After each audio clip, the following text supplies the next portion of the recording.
Okay, this is the Halloween Tree by Bradbury. Excellent outdoor or read aloud.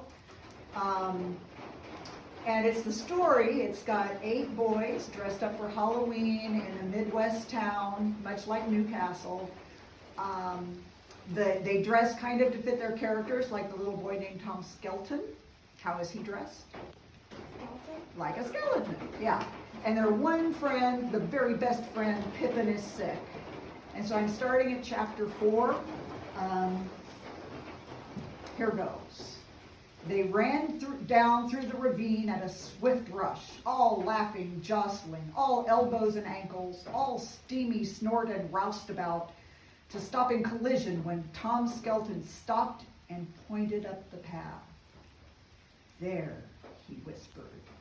"There is the only house in town worth visiting on Halloween. There." "Yeah," said everyone. For it was true. The house was special and fine and tall and dark. There must have been 1,000 windows in its sides, all shimmering with cold stars.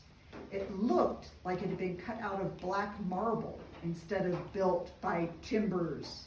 And inside, who could guess how many rooms, halls, breezeways, attics? Superior and inferior attics, some higher than others, some more filled with dust and webs and ancient leaves, or gold buried above the ground in the sky but lost away so high no ladder in town could take you there. The house beckoned with its towers, invited with its gummed-shut doors.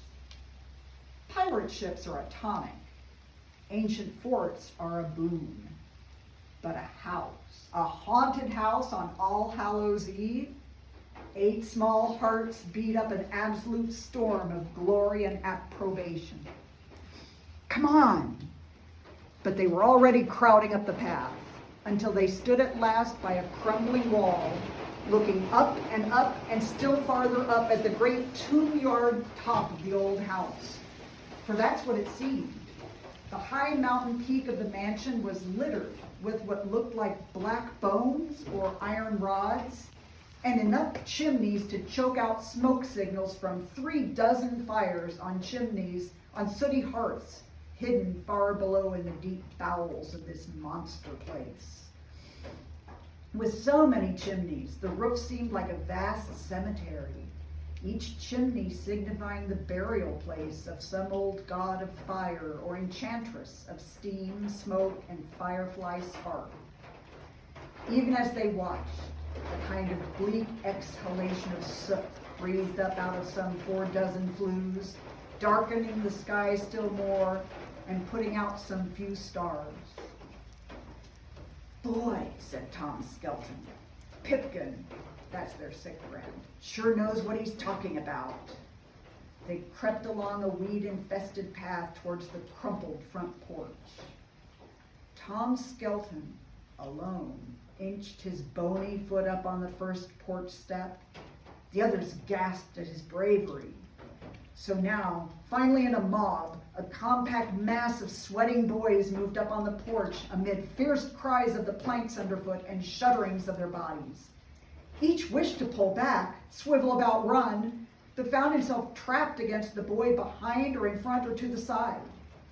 So with a pseudopod thrust out here and there, the amoebic form, the large perspiration of boys, leaned and made a run and a stop to the front door of the house, which was as tall as a coffin and twice as thin. They stood there for a long moment, various hands reaching out like the legs of an immense spider as if to twist that cold knob or reach up for the knocker on that front door. Meanwhile, the wooden floorings of the porch sank and wallowed beneath their weight, threatening at every shift of proportion to give way and fling them into some cockroach abyss beneath. The planks, each tuned to an A or an F or a C, sang out their uncanny music as heavy shoes scraped on them. And if there had been time, and if it were noon, they might have danced out a cadaver's tune or a skeleton's rigadoon, For who can resist an ancient porch, which like a giant xylophone only wants to be jumped on to make music? But they were not thinking this. Henry Hank Smith, for that's who it was, hidden inside his black witch's costume, cried, "Look!" And all looked at the knocker on the door. Tom's hand trembled out to touch it. A Marley knocker. What? You know, Scrooge and Marley, A Christmas Carol? And indeed, the face that made up the knocker on the door was the face of a man with a dread toothache, his jaw bandaged, his hair askew, his teeth prolapsed, and his eyes wild. Dead as a doornail Marley, friend of Scrooge, inhabitor of lands beyond the grave, doomed to wander this earth forever until... "Knock," said Henry Hank.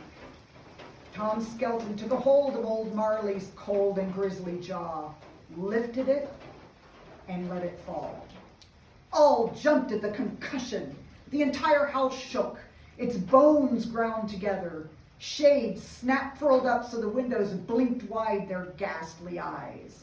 Tom Skelton cat-leaped to the porch rail, staring up. On the rooftop, weird weathercocks spun. Two-headed roosters whirled around in the sneezed wind. A gargoyle on the western rim of the house erupted twin snorts of rain-funneled dust. And down the long, snaking, serpentine rain spouts of the house, after the sneeze had died and the weathercock ceased spitting, vagrant wisps of autumn leaf and cobweb fell gusting out onto the dark grave. Tom whirled to look at the faintly shuddering windows. Moonlit reflections trembled in the glass like schools of disturbed silver minnows. Then the front door gave a shake, a twist of its knob, a grimace of its Marley knocker, and flung itself wide. The wind made by the sudden opening door almost knocked the boys off the porch. They seized one another's elbows, yelling. Then the darkness within the house inhaled. A wind sucked through the gaping door. It pulled at the boys, dragging them across the porch. They had to lean back so as not to be snatched into the deep, dark hall. They struggled, shouted, clutched the porch rails. But then the wind ceased. Darkness moved within darkness. Inside the house, a long way off, someone was walking towards the door. Whoever it was must have been dressed all in black, for they could see nothing but a pale white face drifting on the air. An evil smile came and hung in the doorway before them. Behind the smile, the tall man hid in shadow.